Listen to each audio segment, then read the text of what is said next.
আসসালামু আলাইকুম। আজকে আমি ক্যাপসিকাম আর বেগুনি দিয়ে দুই রকমের বেগুনি বানাবো। এখানে নিয়েছি আমি 1 কাপ বেসন, আর অর্ধেকটা নিয়েছি আমি চালের গুঁড়া, লবণ স্বাদ অনুযায়ী, লাল মরিচের গুঁড়া, হলুদের গুঁড়া, গরম মশলার গুঁড়া, আদা রসুন সবগুলো দিয়ে এগুলোকে ভালোভাবে মিক্স করে নেব। এগুলো সবগুলো মিশানো হয়ে গেলে এবার অল্প অল্প করে পানি দিব আর খামিরটা বানাবো। একসাথে পানি দিলে কিন্তু খামির ভালো হয় না, তাই একটু একটু করে পানি দিব আর একটু একটু করে সবগুলোকে মিশাবো।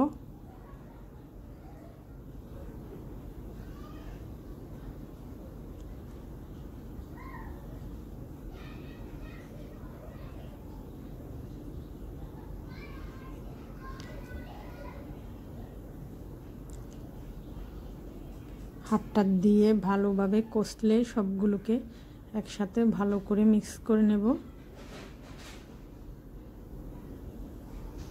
বেগুনিগুলো একবারে দোকানের মতো মচমচে, খেতে অনেক ভালো লাগে।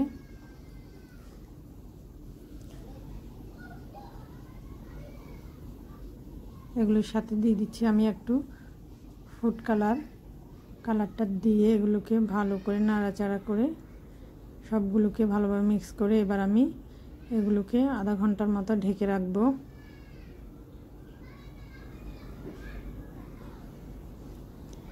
আধা ঘন্টা পরে দেখুন খামিরটা কীরকম ক্রিস্পি হয়েছে। এবার আমি ক্যাপসিকামগুলো দিয়ে ভাজবো। 4টা ক্যাপসিকাম আমি আস্তে রেখেছি আর 2টোকে আমি কেটে নিয়েছি।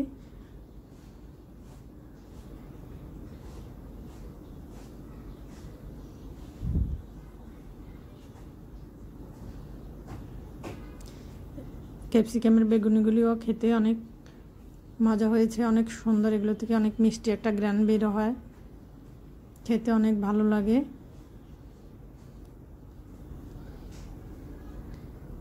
এবার আমি যে ক্যাপসিকামটা ফেলে রেখেছি, 2 টুকরো করে রেখেছি, ওগুলো দিয়ে এবার ভাজছি। এগুলো অনেক মচমচে হয়েছে, একেবারে দোকানের মতোই, খেতে অনেক ভালো লাগে। বেগুনিগুলোকে আমি ধুয়ে পরিষ্কার করে একটু লবণ মেখে রেখেছিলাম।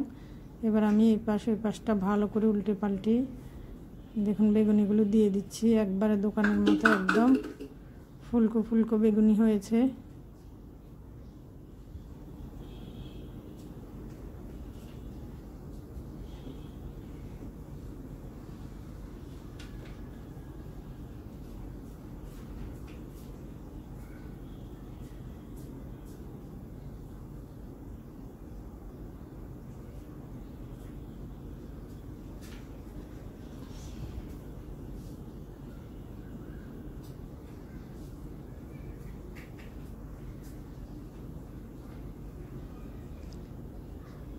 অল্প কিছু উপকরণ দিয়ে দেখুন ঘরের মধ্যে একেবারে দোকানের মতো এরকম মচমচে বেগুনি বানানো যায়।